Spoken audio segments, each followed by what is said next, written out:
spoštovane udeleženke, dragi udeleženci, še en zlat pozdrav.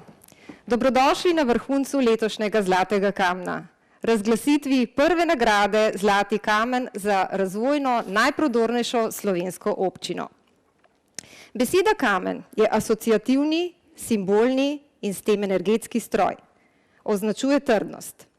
Kamen je ključni gradbeni material, iz katerega je večina največjih spomenikov arhitekture. Hiša ima vogelni kamen. Vsak vrtec, vsaka šola, stanovanjsko naselje, zdravstveni ali kulturni dom ima temeljni kamen. Položi ga župan ali županja po običaju, ki ima tradicijo v pradavnini. S pomočjo ISO metodologije v Zlatem kamnu, projektu nacionalnega pomena, odkrivamo najboljše skupnosti, jih predstavljamo javnosti in na ta način sistematično skrbimo za učinkovit prenos najboljših praks. Slavnostno razglasitev Zlati kamen smo otvorili z glasbo in glasbenim parom. Goranom Bojčevskim, skladateljem na klarinetu, ter Tomažem Marčičem na harmoniki.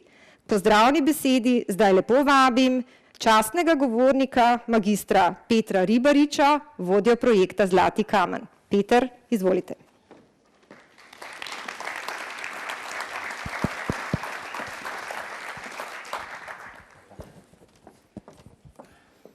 Spoštovani udeleženci, drage udeleženke, v čast mi je, da vas pozdravim v imenu ekipe, ki je pripravila današnji dogodek in organizira projekt Zlati kamen. Današnja konferenca je finale celoletnih aktivnosti na področju prepoznavanja, odkrivanja in slavljenja dobrih praks. Kako smo se tega lotili? Nekoč, pred dobrimi 150 leti, je slavni Lord Kelvin zapisal, da česar ne moreš izmeriti, tudi ne moreš spreminjati.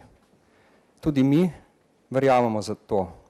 Zato smo najprej razvili informacijski sistem slovenskih občin. To smo naredili skupaj s partnerji. Pri tem so nam zelo aktivno pomagali Slovenski statistični urad Republike Slovenije, podjetje Biznode s svojim informacijskim sistemom GVIN. Naslonili smo se na podatke, razpoložljive podatke slovenskih občin in tudi javne podatke ministrstev. Te podatke smo zbrali v informacijskem sistemu Zlati kamen, jih analizirali in omogočili sistematično primerjavo. Seveda pa to ni vse. S pomočjo strokovnega sveta, ki ga sestavljajo strokovnjaki, raziskovalci 3 slovenskih univerz, Ljubljane, Kopra in Maribora, smo nadgradili te podatke z metodologijo prepoznavanja najboljših občin in seveda ugotavljanja, kaj te občine, ki so z vidika razvojne naravnanosti najboljše, kaj jih dela posebne. In kot veliki finale te metodologije je seveda tudi izbor finalistov, najprej 12. Teh prvih 12 finalistov smo izbrali na podlagi trdih, številčnih podatkov, ki temeljijo na metodologiji Zlatega kamna. Med temi 12 finalisti pa je strokovna komisija presojala tudi druge podatke. Kontinuiteto, uspešnost izvajanja razvojnih projektov, povezovalni elementi, skratka mehki dejavniki, ki delajo občine uspešne oziroma malo manj uspešne. Ta projekt ne bi bil uspešen, če ne bi bilo vas. Projekt gradimo s pomočjo partnerstev. Pri iskanju dobrih praks, tudi za to konferenco smo naredili odprt razpis, na katerega so se nekatere občine tudi že javile. Primere občin, ki so se javile na tem razpisu, smo tudi predstavili. Vabimo vas, da se naslednje leto na ta razpis javite vsi, ki verjamete, da lahko s svojimi dobrimi praksami postanete zgled tudi drugim. Naš skupni cilj je dvig ravni korporativnega upravljanja, dvig ravni upravljanja v občinah in s tem prispevati k boljšemu življenju. Hvala. Hvala lepa, Peter, za te prijazne besede, s katerimi nas je popeljal v ta večerni dogodek. Kamen je označnica za nekaj trdega. Nekdo ima lahko kamen namesto srca. A je kamen tudi mehak, šibak, gnetljiv. Kdo ve to bolje od nas, Slovencev? Naša pokrajina je dala celemu svetu ime za čudovite pojave, ko voda razje kamen in ga spremeni v nove, pravlične oblike podzemlja. In zlat? V vsakdanji govorici rečemo nekomu, da je zlat, če mu želimo reči, da je dober, kar je dobra protiutež za gostoto kamna. Gostota v tem prostoru ali radovednost, dragi udeleženci? Veseli me, da lahko naredimo korak k njeni potešitvi. V ožji izbor za nagrado Zlati kamen so se v letu 2012, kot že veste, uvrstile naslednje občine: Idrija, Jesenice, Krško, Ljubljana, Radlje ob Dravi, Solčava, Slovenska Bistrica, Šentrupert, Šempeter Vrtojba, Škofja Loka, Šmarješke Toplice in Vransko. En aplavz si zasluži teh 12 občin, po ena za vsak mesec v letu. Strokovni svet Zlati kamen, ki ga sestavlja 10 strokovnjakov, kot je povedal magister Peter Ribarič iz 3 slovenskih univerz, podjetij in statističnega urada, je med temi 12 kandidatkami izbral 6 finalistk. Naštela jih bom po abecednem vrstnem redu. Napeto? Gostota, draga publika? V soju žarometov po abecednem vrstnem redu predstavljamo 6 finalistk izbora Zlati kamen. Prva finalistka je občina Idrija. Idrija je občina, ki je v preteklosti naredila uspešen preboj iz rudarskega kraja v razviti industrijski kraj. Kljub temu, da je Idrija domači kraj 2 skritih šampionov, podjetij, ki so med vodilnimi v svoji niši v svetovnih merilih, zdaj občina dela preboj iz industrijskega v postindustrijski kraj. Razvoj izhaja iz lokalnih posebnosti in identitete kraja, a je ob tem izrazito odprt v svet. Naša druga finalistka Zlatega kamna je občina Radlje ob Dravi. Radlje ob Dravi odlikuje sistematičen in dolgoročno zasnovan strateški pristop na eni strani, na drugi pa inovativnost razvojnih projektov. Pri teh projektih Radlje močno sodelujejo s sosednjimi občinami. So zrela občina. V projektu Izdelki s podeželja sistematično tržijo domače izdelke in hrano. Projekt Identiteta hiše na Koroškem obenem meri na gradnjo okolju prijaznih hiš in na ohranjanju kulturne krajine. Tretja finalistka Zlatega kamna je občina Solčava. Solčava je med najmanjšimi občinami v Sloveniji. Ne glede na to ima občina izjemno raven in obseg razvojnih aktivnosti. Za ta razvoj so zagotovili ustrezno organizacijsko infrastrukturo. Pri razvoju izhajajo iz identitete kraja in iz lokalnih posebnosti. Občina Solčava je pridobila certifikat Evropska destinacija odličnosti. Naša četrta finalistka je bolj na primorsko stran, občina Šempeter Vrtojba.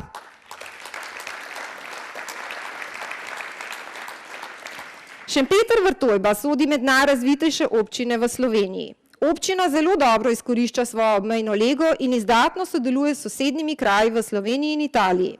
V lanskem letu je občina uspešno kandidirala za evropska sredstva s 5 mednarodnimi projekti in je nosilec projekta Future Lights, javna razsvetljava prihodnosti. Peta finalistka letošnjega Zlatega kamna je že znana občina Šentrupert.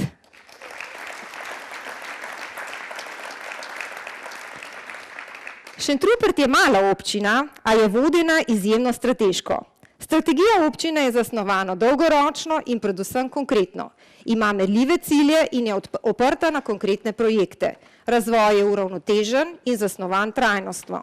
S svojim razvojem je občina očitno postala zanimiva za priseljevanje. Po kazalnikih selitvenega prirasta je v samem vrhu. In še 6. finalistka po abecednem redu, to je občina Škofja Loka.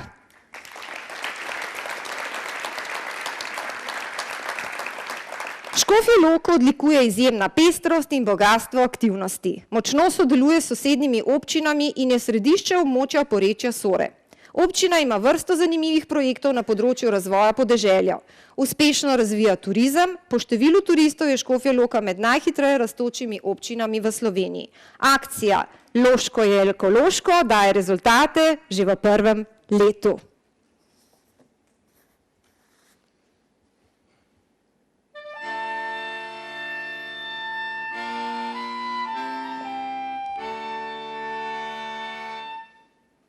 Spoštovane udeleženke, dragi udeleženci, v čast mi je in prijetno nalogo, da na oder povabim gospoda Roberta Muleja, direktorja podjetja SBR, soorganizatorja projekta Zlati kamen, ki bo utemeljil in razglasil trojček občin, izmed katerih bo ena prejela prvo nagrado v zgodovini Zlati kamen za razvojno najprodornejšo občino.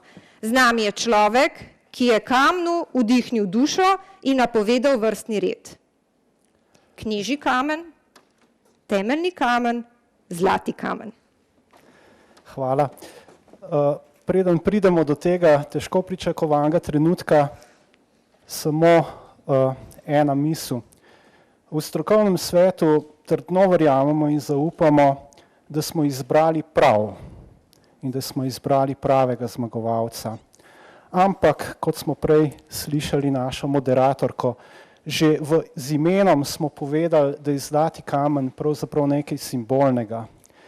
In to, kar želimo povedati, je, da je zlati kamen pravzaprav simbol dobrega v vseh slovenskih občinah in vsakem prizadevanju za to, da bi bilo v našem okolju življenje dobro in da bi bilo dobro življenje tudi za naše zanamce.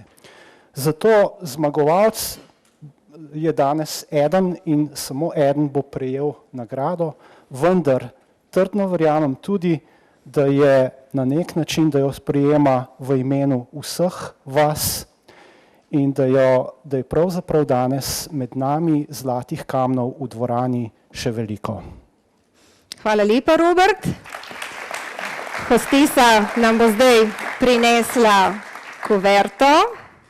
Malo glasbe bo za to, da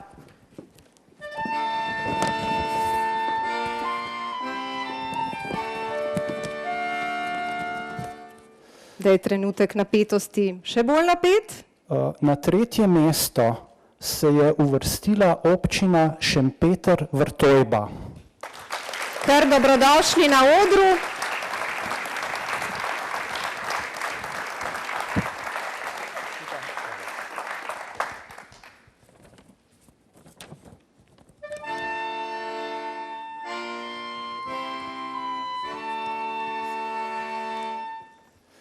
Na drugo mesto se je uvrstila občina Šentrupert. Bravo.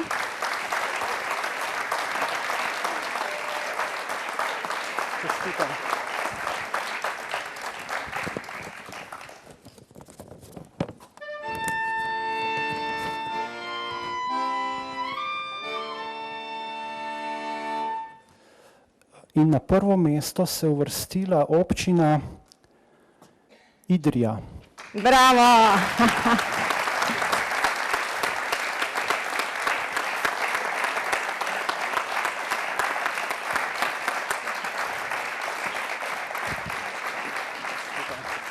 Vas prosim, da kar ostanete z nami na odru, pogumni župani, ki ste si prebili v tale izbor.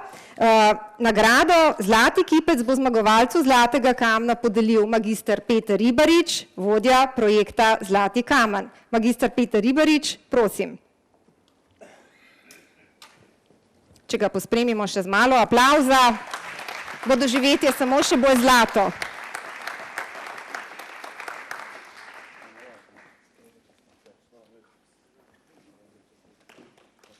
Tako, trenutek za fotografe. Na okrogli mizi smo se učili o medijskem prodoru. To je trenutek zanj. Ok, v redu. Na oder vabim tudi profesor dr. Ksenijo Vidmar Horvat, da prebere obrazložitev strokovnega sveta za izbor zmagovalne občine. Profesor Vidmar, izvolite.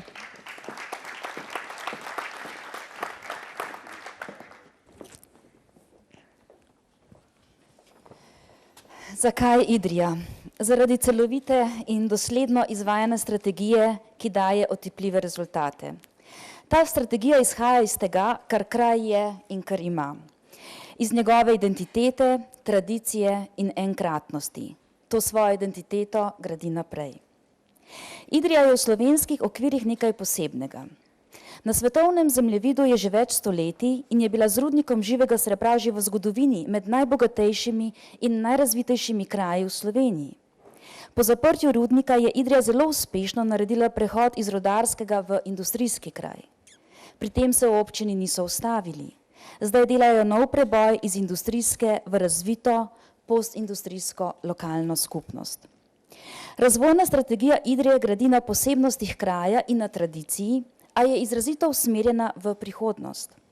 V Idriji izhajajo iz posebnega, izrazito lokalnega, a so obenem odprti v svet in vpeti v globalne tokove. Občina ima močno industrijo na čelu z dvema tehnološkima prvakoma, ki se uspešno borita za tržni delež v svojih nišah v svetovnih merilih. Kljub temu je strategija Idrije usmerjena že v razvoj postindustrijskega kraja. Strategija poudarja momente, kot so inovativnost, infrastruktura, ki podpira razvoj, kakovostno bivalno okolje, vzajemno družbo in prepoznavnost ter kohezivnost občine.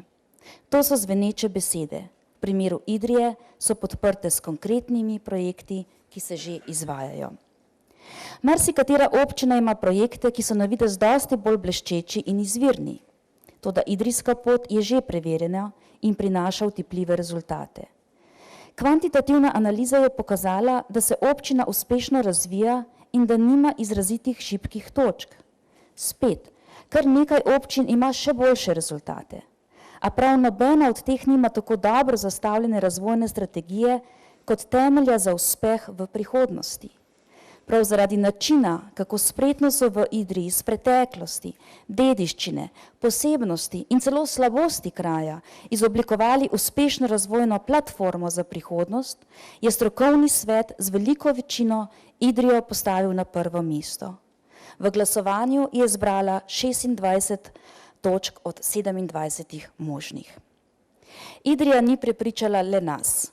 Leta 2011 je bila imenovana za alpsko mesto leta in za evropsko destinacijo odličnosti. Slednje je pomemben korak pri razvoju Idrije kot uspešnega turističnega kraja. Kot moderno vodena občina, Idrija na osnovi svoje identitete gradi blagovno znamko. Da pri komunikaciji te znamke Idrija uporablja slogan: zgodba za vse čase ni naključje.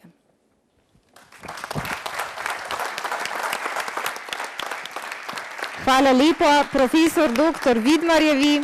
Jaz pa mislim, da je čas, da zdaj pa dobi besedo tudi župan zmagovalne občine Idrija, obtežen s tem težkim kamnom, ki prinaša, komunicira uspeh in odgovornost. Gospod Sever, izvolite, gospa vam bo pa malo pomagala z kamnom. Ja, hvala lepa. Spoštovani gospe županje, spoštovani gospodje župani, dragi gostje. Eno bom po jedrsko rekel, ki ste pa zdaj lih nas najdli. En težk kam ste mi naložili, nisem ga pričakoval, vam pa sem kar malo presenečen in ko sem zvidel, da smo v tem možnem zboru, sem se kar malo strašil. V Idriji smo se zmeraj bali nagrad takšnih ali drugačnih, kar pa je že kakšne hudice najdel, da je slab šlo, kot se je pa mislilo. Ampak upam, da na tem, da bo tako. Ja, sem zadovoljen, da ste nas prepoznali. Vseeno, tudi če nas ne bi, pa ker vidim, da je tukaj enakovrednih kandidatov, tudi tukaj, danes, ko sem te predstavitev malo poslušal, pa te dobre prakse, sem si predstavljal tiza, ko je doktor Cerar rekel, pa do vseh teh dobrih praks, ki so iz drugih občin pokazali, sem rekel, kaj pa imamo mi tega, a je kaj tega, da lahko tudi mi porabimo. Ni vse tako, ker se ne moramo čisto kopirati. So pa ideje, ki jih pa mogoče lahko implementiramo nekaj drugega in upam, da bomo to v Idriji znali narediti. Tudi mi se gremo, pa lesa imamo dost, pa vse poskušamo, ampak a veste, zakaj sem jaz najbolj veliko ponosen? Na to, da moji občani vedo, da jutri gredo v službo in da bojo 15 plačo dobili. In In jaz upam, da to, kar delamo, da bo dobil tudi čez 10-15 let. Čeprav moram reči, ko sem poslušal ta predavanje, to sem si mislil, dejansko zato, da rataš dober, potrebuješ eno dobro ekipo. Nekaj bi raz rekel, dejansko govorimo o tej javni upravi, pa da jih je preveč, pa ne vem kaj še vse, veste.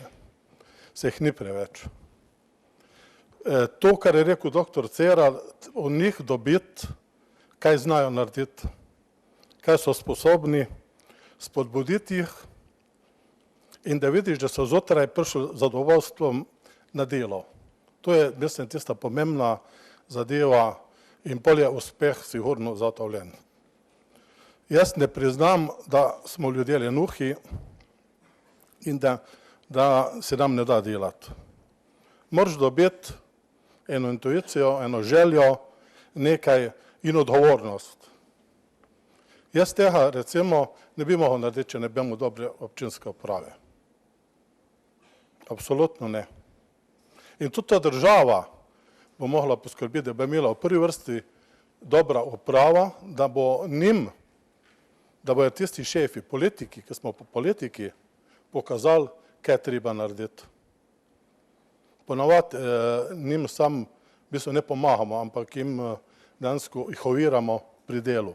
Ali zakoni, ker tudi sami župani se s tem srečujemo, ali pa kako drugače. Koliko imam? 1 minuta. Vi si kar vzamete čas. Ne. Ne, tako bi rekel, Idrija smo res uspešni. To, kar ste rekli prej, kaj je lažje? V eni skupnosti, ki je dejansko nerazvita, ali v eni skupnosti, ki je razvita, ki je lažje delati. Verjetno tisti, ki je bolj razvita, ker je težko ljudi angažirati za neke nove projekte, ki so v neki daljni preteklosti, ker se imamo že zdaj fajn. In dejansko je težko dobiti izzive. Idrija je bilo rudarsko mesto, brez težav je prišla v industrijsko družbo. Veste, zdaj vsi pravimo v industriji so delovna mesta. V industriji je zelo malo delovnih mest. Jaz prihajam iz firme, tista firma, ki želi biti uspešna, mora imeti čim manj zaposlenih. In delovna mesta so v storitveni dejavnosti. Zdaj, kako do tega presti? Izkoristiti tiste vire, kot so že druge občine pokazali, ali les, tisto bogatstvo, ki jih imamo, da ne bomo dejansko za rabce delali, ampak bomo poskušali delovna mesta pridobiti in tudi videti, da se to da. Ni lahka pot, je dolga, ampak vse se da. In jaz vidim, da Idrija je preveč odvisna od industrije. Če se tem dvema firmama kaj zgodi, kaj bomo jutri? Če nimamo pripravljene neke rezervna scenarija oziroma del ljudi že preusmerjamo. Zato, ker recimo firma Kolektor zaposluje sam še srednjo izobrazbo. Čez 5 let bo zaposlovala sam še inženirje. In kaj bojo tisti ljudje, ki šole ne morejo končati? Treba najti neke druge možnosti. Zato smo se mi za tako strategijo pač nekako odločili, poskušali bomo tu usmeriti v turizem. Upam, da bomo letos upisani na listo UNESCO, kar smo že nekajkrat probali, ampak letos pa bomo, če nema pa drugo leto. In vztrajnost je pomembna. Vztrajnost in držite se tega, najte v svojem okolju, kaj je tisto, kar lahko prodate, v čemer ste boljši od drugih, tu je treba dobiti. Ne se sam malo kopirati tudi druge, ki imajo dobre rešitve, ampak ne jih poskušati tiste rešitve take, kot so prenesti v svoje okolje, ker ne gre zmeraj. Ne rata. Zdaj sem pa res dolg. Ma ste lepo povedali. Ampak zdaj takamu mi je resano veliko breme. Jutri, ko bom prišel, me bo čakal občan, tam bo rekel, lej, ti hodi s tem kamnom tu po Idriji, jaz se pa po luknje hozim. Ja. Sem njega za to uporabljala.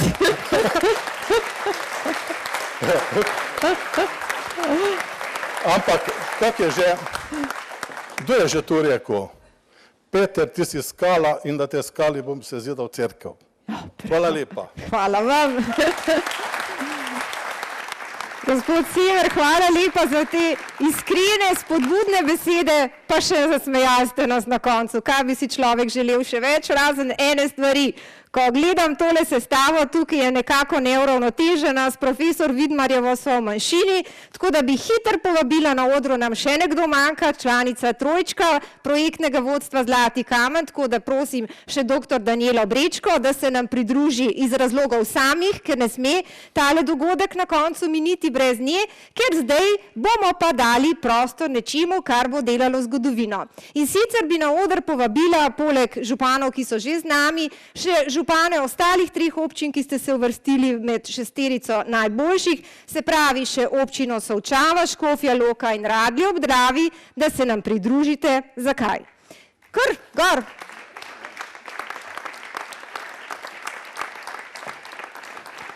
Preprosto zato, ker ena slika pove več kot 1000 besed, mi smo pa danes velikokrat povadili aplavz in poskusimo zdaj z zlatim aplavzom, močnim, kar zraven se fotografirati, kar, izvolite, kako jim je narodno, malo močnejši aplavz bo moral biti.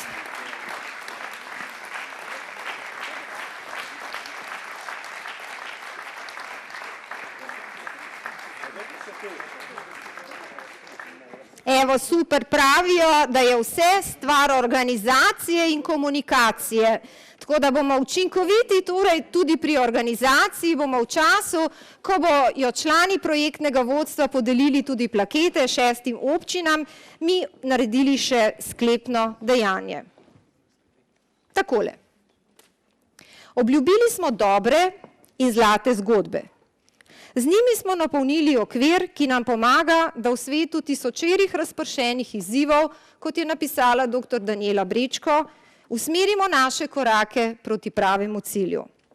Naj bo letošnji Zlati kamen zasidran v srca gostov, obiskovalcev in v profesionalno izvirni reportaži z Dolenjske TV Vaš kanal, tudi TV gledalcev po celi Sloveniji.